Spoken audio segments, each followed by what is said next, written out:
محمد وعلى آله وصحبه أجمعين. إن أصدق الحديث كتاب الله وخير الهدي هدي سيدنا محمد صلى الله عليه وسلم وشر الأمور محدثاتها وكل محدثة بدعة وكل بدعة ضلالة وكل ضلالة في النار. اللهم إني أعوذ بك أن أضل أو أضل أو أزل أو أزل أو أظلم أو أظلم أو أجهل أو يجهل علي. وصلى الله على سيدنا محمد وعلى آله وصحبه وسلم. نويت التعلم والتعليم والنفع والانتفاع والتذكر والتذكير والإفادة والاستفادة والحث على التمسك بكتاب الله وبسنة رسوله والدعاء إلى الهدى والدلالة على الخير ابتغاء وجه الله ومرضاته وقربه وثوابه. Amin ya rabbal alamin. Alhamdulillah, pada kesempatan kali ini kita masih melanjutkan aktivitas rutinitas yaitu intensif, dan pada kesempatan kali ini saya akan membahas tentang hukukul muslim. Hukukul muslim, hak-haknya seorang muslim. Berangkat dari pernyataan baginda Nabi Muhammad SAW, Nabi Muhammad pernah mengatakan hakul muslimi al muslim khamsun. Haknya seorang muslim yang wajib untuk ditunaikan oleh seorang muslim lainnya itu ada 5.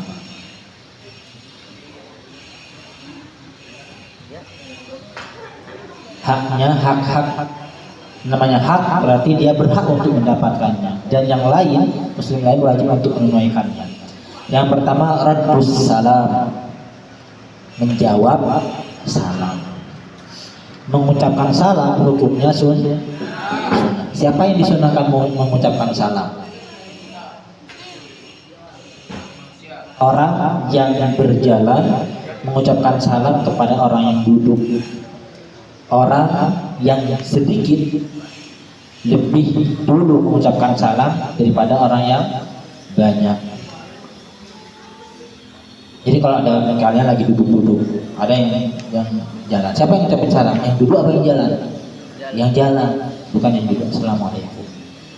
Mengucapkan hal semacam ini hukumnya sunnah, tapi menjawab salam hukumnya wajib. Makanya hak yang harus didapatkan oleh orang yang mengucapkan salam adalah mendapatkan jawaban salam dari orang yang diucapi salam. Wajib jadinya, wajib. Raddus salam. Kalau seandainya tidak menjawab, maka dosa. Tapi ketika misalkan saya di sini mengucapin salam, di sini banyak anak-anak, apa hukumnya? Fardu kifayah. Fardu kifayah. Yang penting sudah ada yang menjawab, maka yang lain menjadi gugur. Tapi ketika person, hanya per individu, hukumnya wajib. Yang kedua, wa'iyadatul marid, menjenguk orang sakit. Orang yang sakit itu berhak untuk dijenguk. Jadi kebiasaan kita, jadikan kebiasaan kita. Ketika ada teman kita sakit, lebih dari 3 hari sakitnya, jenguk. Dijenguk, ditanyakan gimana kondisinya. Jangan dibully. Kapan mati? Saya pengen takziah, saya pengen tahlilan. Jangan. Didoakan semoga kamu cepat sembuh, syafaatullah. Didoakan. Bawakan roti, itu sebagai hadiah aja. Wattiba'ul janaiz, ikut mengikuti jenazah. Jadi kalau jenazah mati diikutin, masuk kuburan ikut kubur. Enggak, bukan itu maksudnya. Tidak wattiba'ul janaiz itu ketika ada orang meninggal dunia, maka kita diwajibkan untuk tajhizul mayit, merawat mayit. Kamu gurau. Tadi ngomong apa barusan? Berdiri.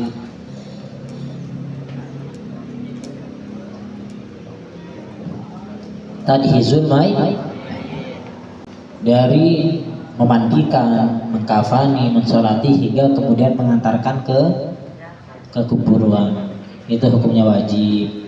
Wajibnya fardu kifayah.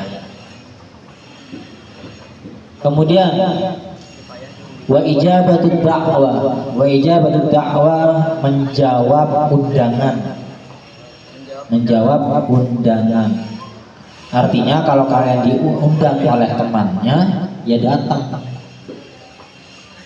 Tapi dalam walimah itu yang wajib itu adalah walimatul urs, undangan pernikahan. Itu hukumnya wajib hadir. Zaidan mau nikah sama Jingga misalkan, menikah, maka kemudian undang kita semua di sini, wajib hadir, wajib hadir.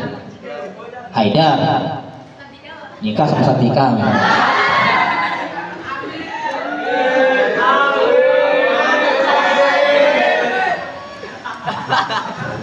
mau curhat lagi, mau curhat lagi. Bu guru. Ya, jadi ketika ada undangan pernikahan, hukumnya wajib tapi menjadi tidak wajib hadir. Dalam fikih itu, seseorang nggak wajib hadir ketika diundang pernikahan. Satu, ketika yang mengundang itu pilih-pilih, undangannya dipilih-pilih. Oh, yang ini orang kaya nih saya undang. Oh, yang ini orang miskin nih cuma cari makan nih. Model-model kayak Rahman ini cuma cari makan doang. Jadi undang orang-orang cowok-cowok top. Oh, ini Kak Sultan nih, namanya juga Sultan. Dia sultan juga gitu. Ini berduit nih. Kalau saya undang dia ngamplopnya pasti tebel. Kita 500 perak. Nah, yang begini itu kita nggak wajib hadir. Atau yang kedua, Zaidan nikah, ternyata dia mengundang orkes dangdutan, terus orang-orang yang buka aurat yang goyang-goyang nggak jelas, nggak wajib hadir. Gak wajib hadir. Yang ketiga, ketika misalkan di acara walimahnya si Zaidan bercampur antara laki-laki dan perempuan, ikhtilat bainar rijal wan nisa, campur laki-laki dan perempuan itu gak boleh. Jadi di apa namanya, sekat kayak sekarang, cewek di sana, cowok di sini. Nah kalau udah jadi satu, cowok cewek jadi satu, itu hukumnya haram. Maka dalam acara-acara Isra Mi'raj, Maulid Nabi, kalaupun ada yang mengharamkan, yang haram bukan Isra-nya, bukan Maulidnya, terjadinya percampuran di lapangan, di tempat itu yang menyebabkan haram. Karena nggak boleh. Perempuan ada tempat sendiri, laki-laki tempat sendiri. Nah kalau sudah tercampur begitu, maka nggak wajib hadir. Kemudian yang selanjutnya, berapa? Keempat, 45. Yang kelima, ketika orang yang melaksanakan sohibul bait, sohibul hajat, melakukan resepsinya itu lebih dari 3 hari. Lebih dari 3 hari. Undangannya lebih dari 3 hari. Saya mengadakan acara resepsi selama 7 hari 7 malam. Nggak wajib hadir. Yang wajib hadir itu yang 3 hari pertama itu. Lebih dari itu nggak wajib.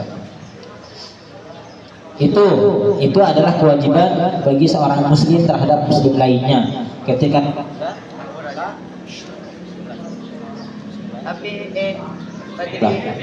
Ketika ada yang mengundang, maka wajib menghadiri. Kemudian wa tashmitul atis. Tashmitul atis itu mendoakan orang yang bersin. Mendoakan orang yang bersin itu juga termasuk haknya seorang muslim. Makanya ketika bersin itu kan disunahkan baca apa? Alhamdulillah. Orang-orang yang mendengarnya mengucapkan yarhamukallah, semoga Allah merahmati, semoga Allah memberikan kasih sayang. Dijawab lagi, yahdikumullah wa yuslihu balakum. Yahdikumullah, semoga Allah memberikan hidayah, berikan petunjuk. Wa yuslih balakum, dan Allah memperbaiki keadaan kalian. Itu.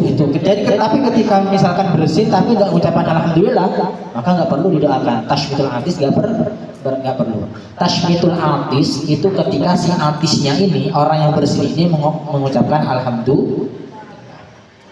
Tapi dalam fikih dianjurkan, jadi biarkan. Misalkan nih, siapa yang berdiri nih? Siapa namanya? Liva, Dafa, Liva apa Dafa? Oh, Liva. Liva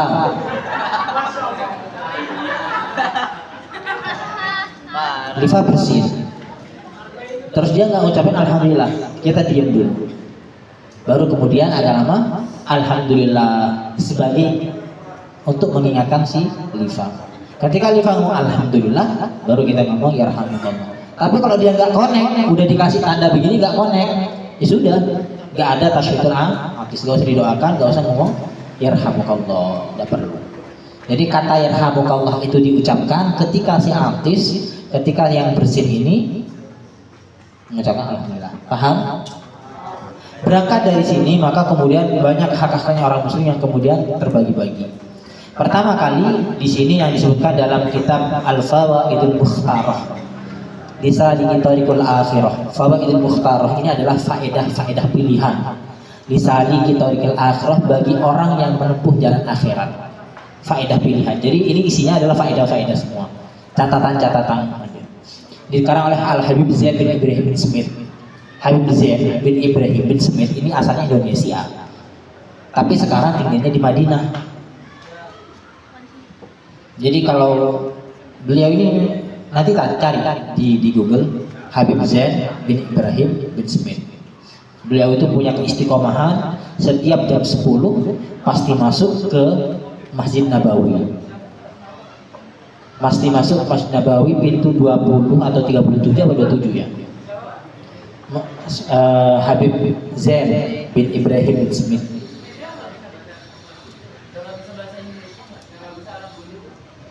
Bukan. Habib Zain itu masih ada orangnya, tinggalnya di Madinah.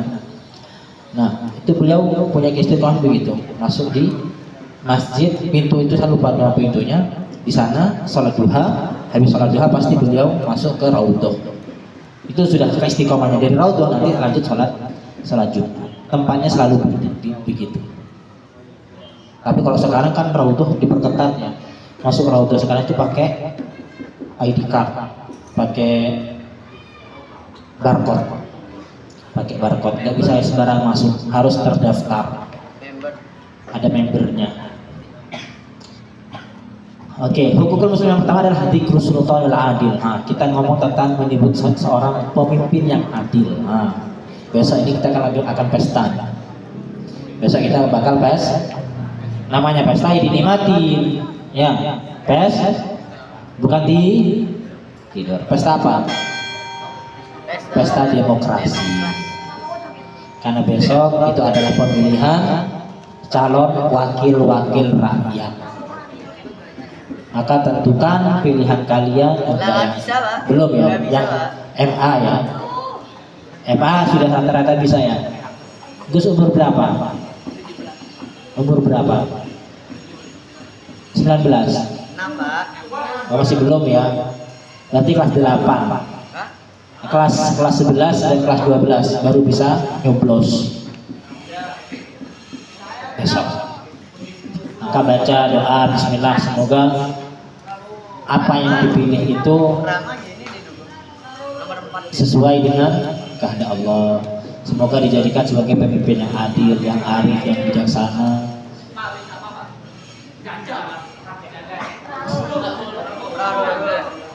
Nih, pernah diceritakan dalam Jawahirul Lu'lu'iyah. Jawahirul Lu'lu'iyah itu syarah dari, kalau nggak salah, Arba'in An-Nawawi. Arba'in An-Nawawi itu punya syarah namanya Jawahirul Lu'lu'iyah. Itu dikatakan atat zalzalatun 'azimah fi zaman Sayyidina Umar ibn Khattab radhiyallahu anhu hatta kadatil jibal an taqa. Pernah suatu ketika terjadi gempa besar pada zamannya Sayyidina Umar ibn Khattab. Sampai-sampai ketika benar-benar goncang begitu, yang namanya gunung mau runtuh. Ketika mau begitu terjadi gempa, fadarabal arda bisautihi, langsung pakai tongkatnya, uskuni, diam. Sama Sayyidina Umar dipukul, diam. Ilang akun adlan fawaidun lil Umar fasakana. Kalau saya bukan menjadi seorang pemimpin yang adil, maka celaka untuk Sayyidina Umar. Celaka bagi Sayyidina Umar ketika dia tidak menjadi seorang yang adil. Ketika begitu, gempanya langsung diam. Itu siapa saja? Fajar. Tidur. Ngomong apa barusan? Hah? Ngomong apa ya? Berdiri. Tidur gak apa-apa, kalian mau tidur gak apa-apa, asalkan ketika saya tanya bisa. Kalau gue tidurnya kayak tidurnya Gus Dur kan enak, tertidur tapi ketika ditanya langsung jawab, langsung connect dengan baik. Rama mau nyoba tidur gak apa-apa, tidur 2 menit besok baru bangun, Pak. Iya kalau besok, kalau selama-lamanya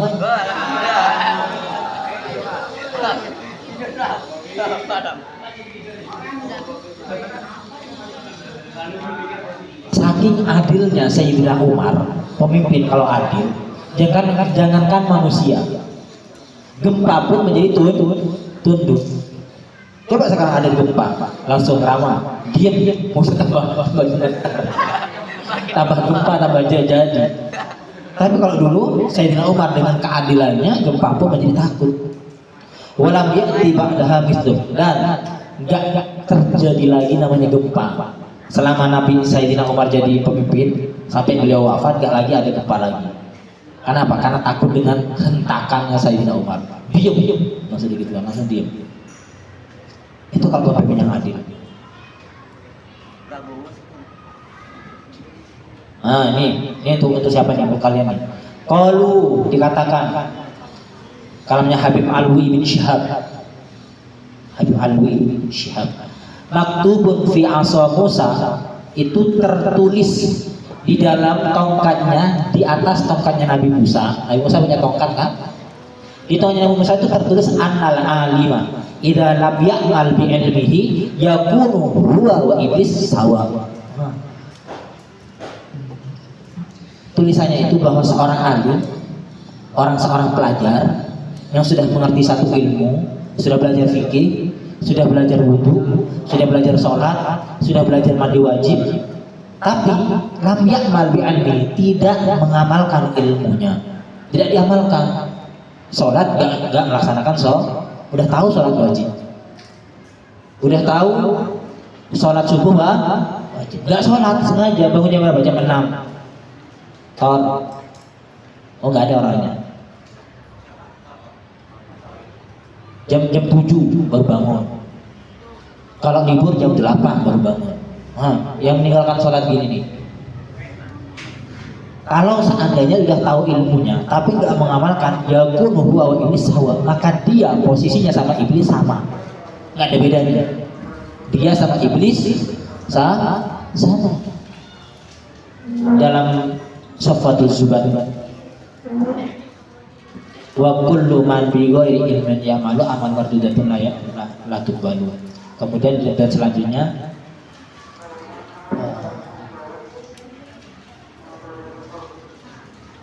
wa alim bi ilmihi lam ya'malan mu'adzabun min qabli ubadil wasan.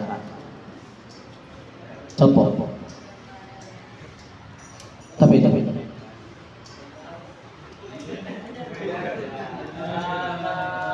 tidur.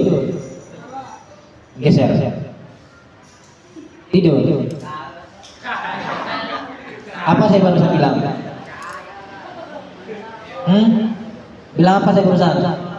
Sholat, benar? Berdiri. Kamu majelis. Haidar, kum. Berdiri. Wa alim bi ilmihi lam ya'malan. Seorang alim yang tidak mengamalkan ilmunya. Wa adabun min qabli ubadil wasan, maka dia akan disiksa sebelum para penyembah berhala. Sebelum penyembah berhala disiksa, orang-orang pelajar, seorang siswa yang tidak mengamalkan ilmunya, dia yang dilempar dulu ke api neraka, diazab dulu sama Allah. Makanya kalau begitu kan gak ada bedanya dengan iblis. Wa iblis sawa bahasanya. Wal waliyu idza lam ya'dil bainan nasi yakunu huwa wa fir'aun sawa.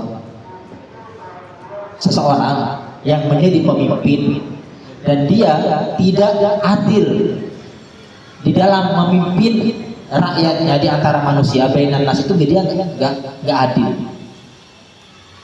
Kalau ada pemimpin yang tidak adil, yakunu huwa wa fir'aun sawa, maka dia posisinya dengan Fir'aun sama.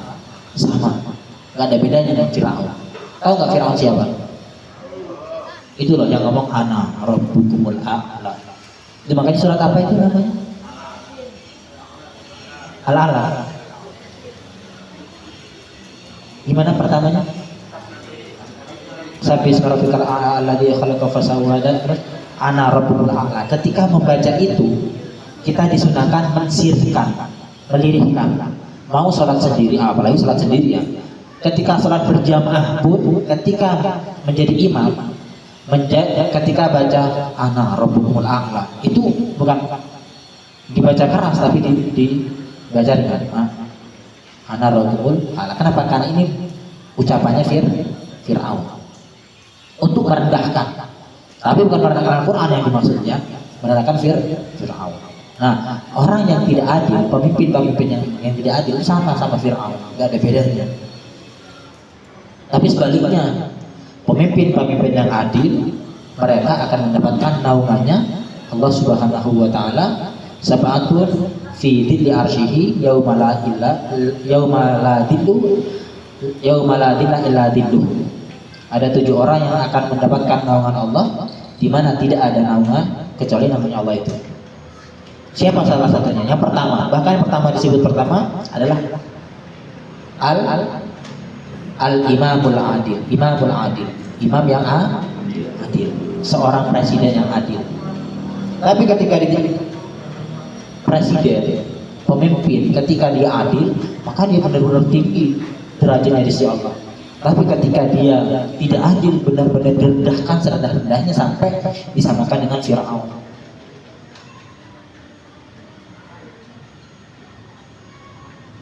Watajiru, dan para pedagang, idza lam yunfiq amwalahu fima faradallahu alaih, ketika dia tidak menginfakkan hartanya pada jalan yang sudah ditentukan oleh Allah, diwajibkan oleh Allah, walam yajma'aha min hilin, dan dia mengumpulkannya juga dengan cara yang tidak halal, artinya dengan cara yang haram, yakunu huwa wa qarun sawa, maka dia sekarang dengan si Korun itu sama.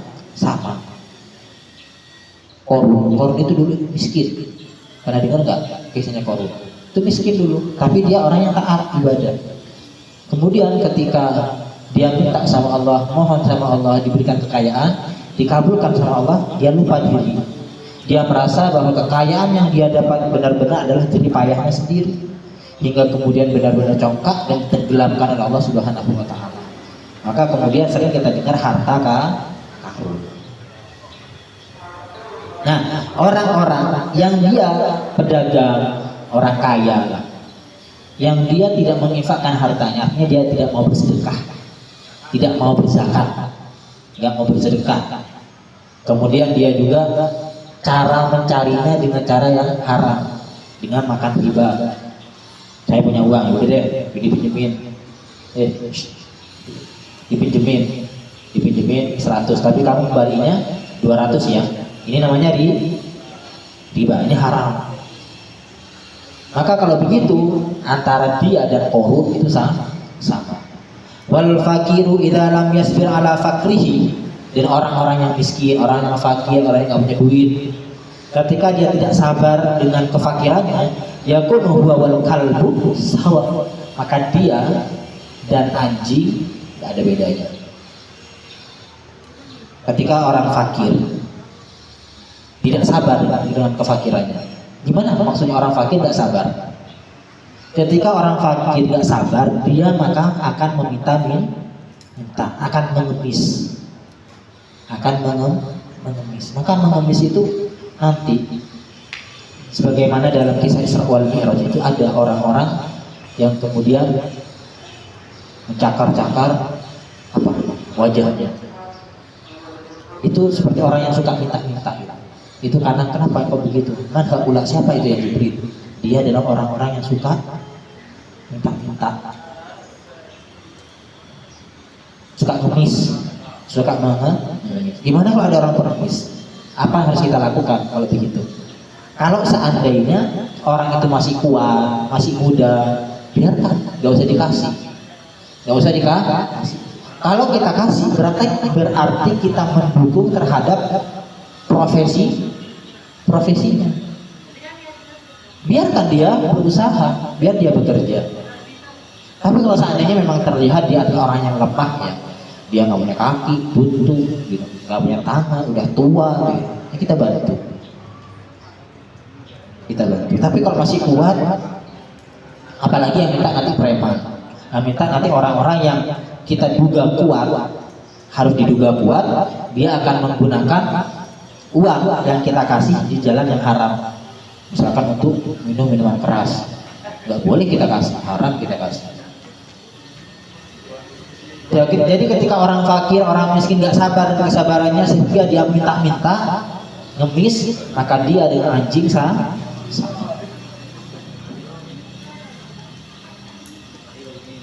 Karena Sayyidina Umar bin Khattab radhiyallahu anhu yabki lailan wa naharan. Sayyidina Umar bin Khattab itu siang dan malam selalu menangis, kan.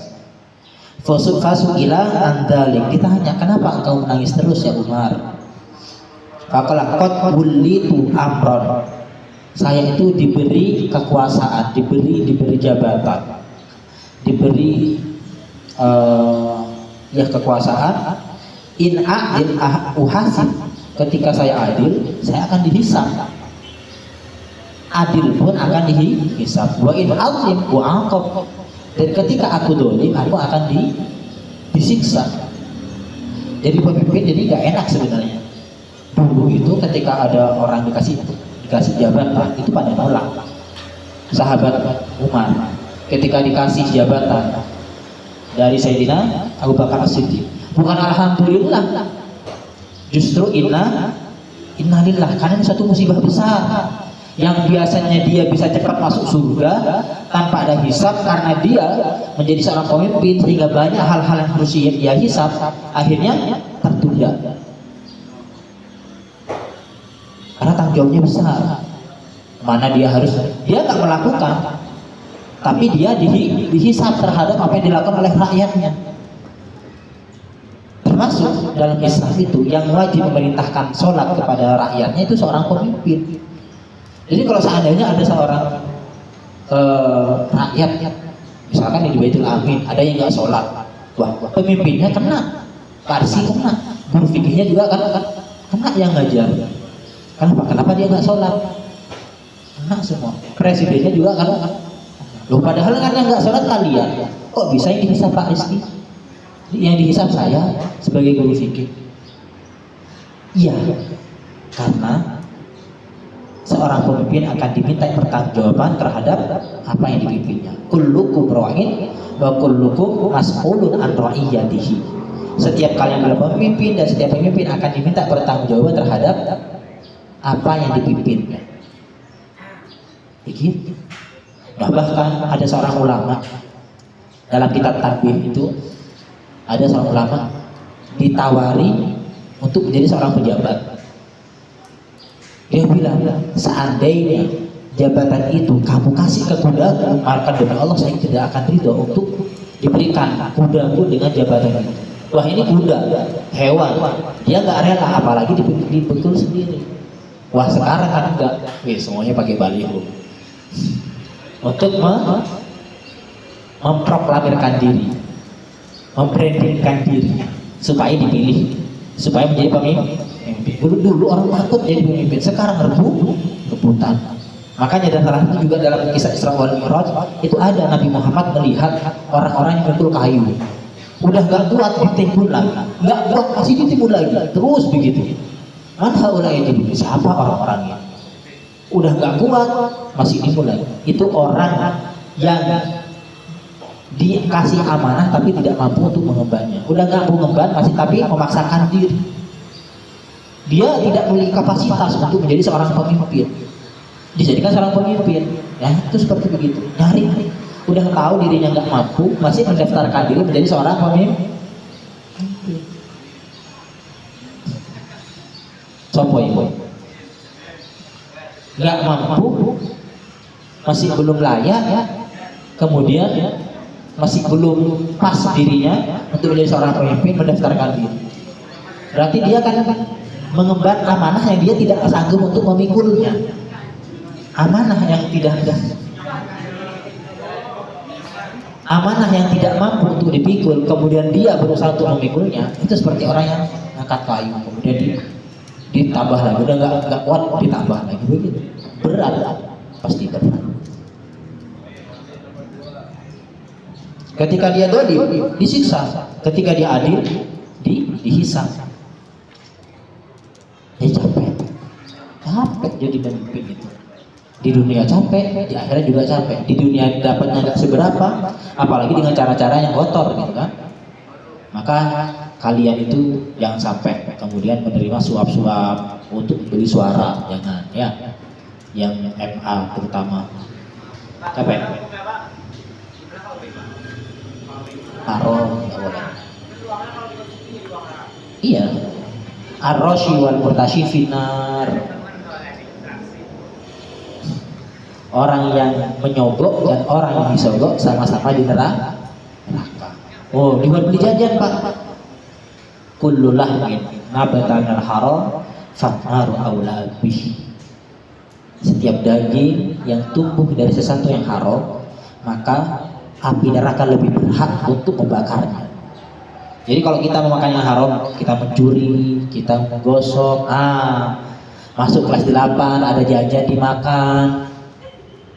Sampai itu minta halal itu, minta halal, mana orangnya? Tidur.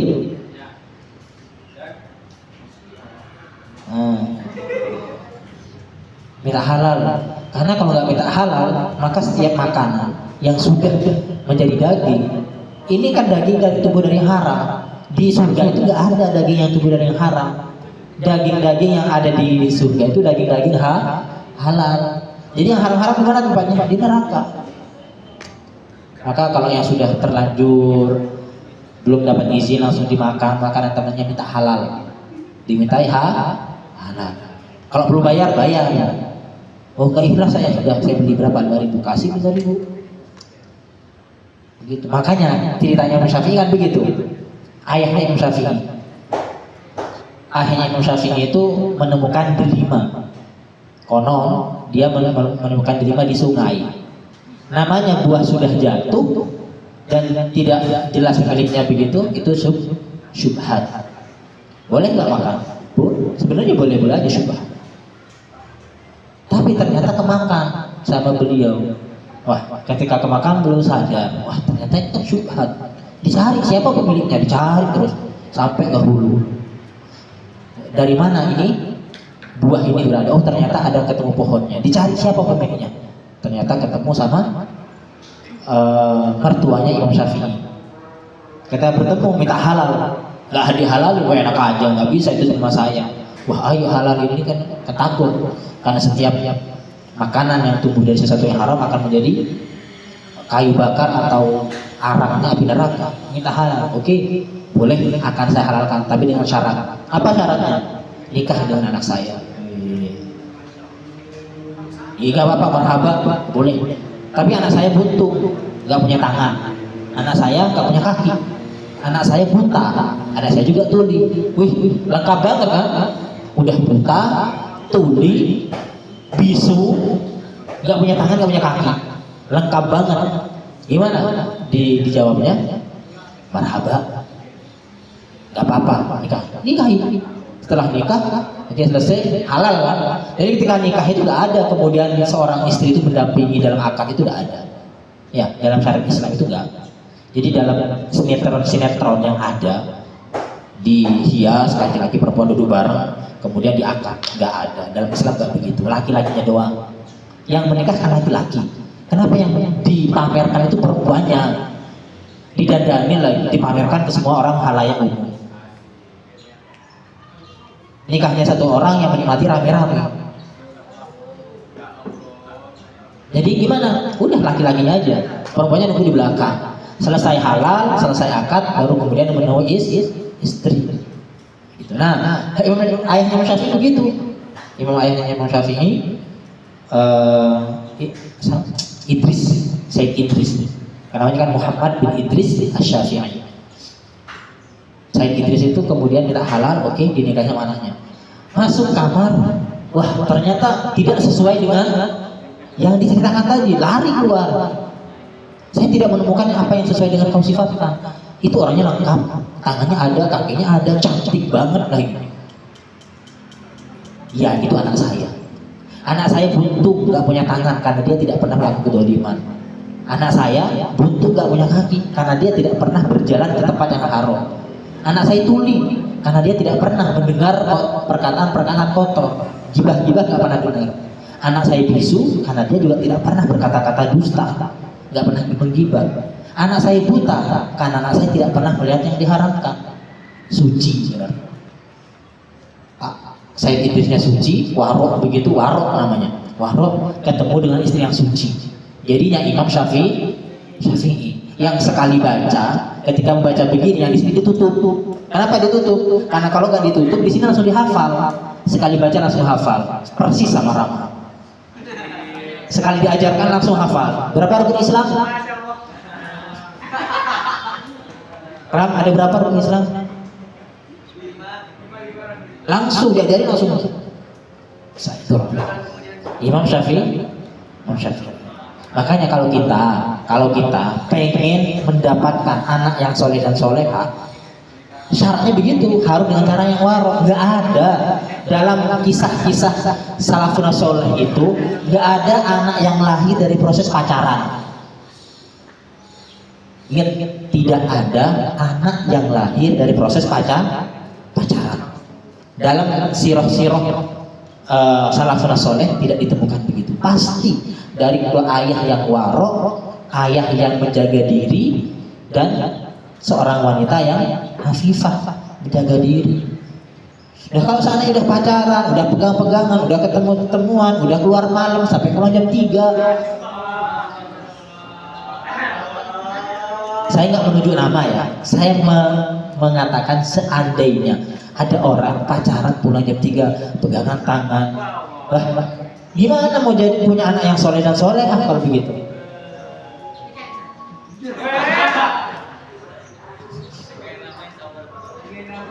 Jadi jaga diri. Makanya laki-laki itu kalau pengen aspeknya punya anak yang sekelas Imam, kalau sekelas Imam Syafi'i kayaknya sulit ya, apalagi di kondisi kayak semacam sekarang. Turunannya lah, dikitnya lah. Yang penting dia kalau dijelasin dia langsung hafal. Kalau disuruh apa namanya, menghafal tuh sekali baca 2-3 kali langsung hafal, ketika dijelasin itu langsung paham.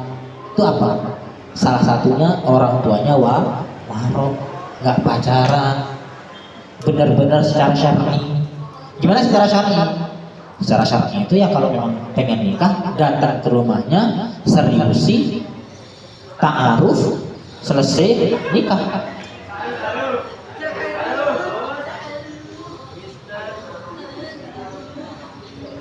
Apa?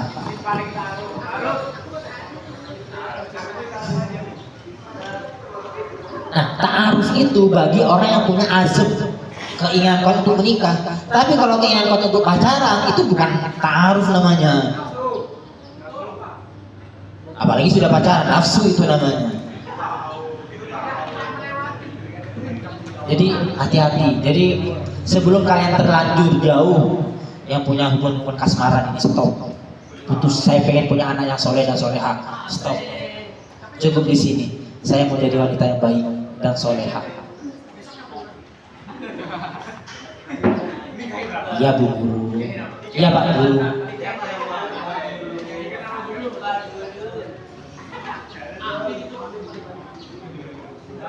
Jadi rata-rata begitu. Apa?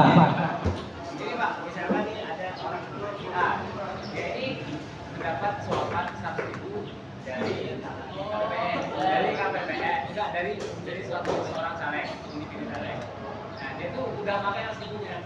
Tapi dia beberapa hari kemudian baru belajar tentang bahwa itu haram. Itu dia harus ngapain? Kembalikan. Kembalikan kalian ngasih. Kembalikan kepada yang ngasih. Kalau udah terlanjur nih sekarang kan lagi gini kan, lagi hari-hari politik. Oh enggak ya, kalau hari ini hari tenang. Hari tenang. Ya sebelumnya mungkin sudah dapatkan suapan itu, kembalikan. Kembalikan. Suap itu gimana sih? Memberi dengan adanya syarat. Niat syarat. Nih saya kasih 100.000 tapi kamu nyeblos saya ya. Membawa nama partai, bendera dan semacamnya. Itu namanya sogok, haram, tidak boleh. Dan semacam itu tidak bisa dipilih. Nggak boleh. Nggak boleh.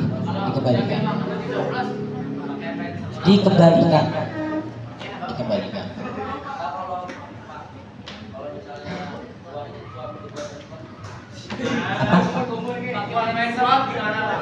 Apa itu?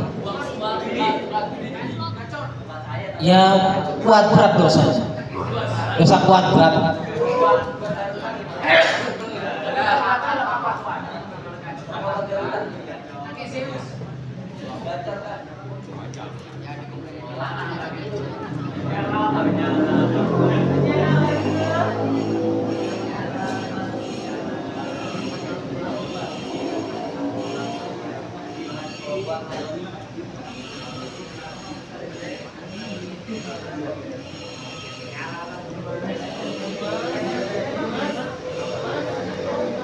Nih, ini sekarang ada keturunan Sayyidina Umar bin Khattab. Sayyidina Umar punya keturunan yang menjadi khalifah, yang itu juga terkenal. Siapa? Khalifah siapa? Keturunan Sayyidina Umar bin Abdul Aziz. Umar bin Abdul Aziz itu salah satu khalifah juga ya. Pemimpinnya sangat pemimpin adil. Saking adilnya sampai-sampai tidak ditemukan orang miskin atau orang yang berhak untuk menerima zakat. Sehingga pusing mau didistribusikan kemana nih zakat?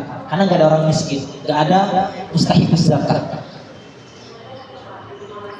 Maka kemudian diceritakan lama wuliyal amro Umar bin Abdul Aziz rahimahullahu taala sumi'a fi darihi buka'un katsira. Ketika beliau diberikan kekuasaan itu, jabatan itu, Umar bin Abdul Aziz itu sering menangis, sering banget menangis di rumahnya. Fasal an-dzalik, ditanya tentang itu, faqila innahu khayyara nisa'ahu wa jawarihahu baina alla yahunah aw firaq.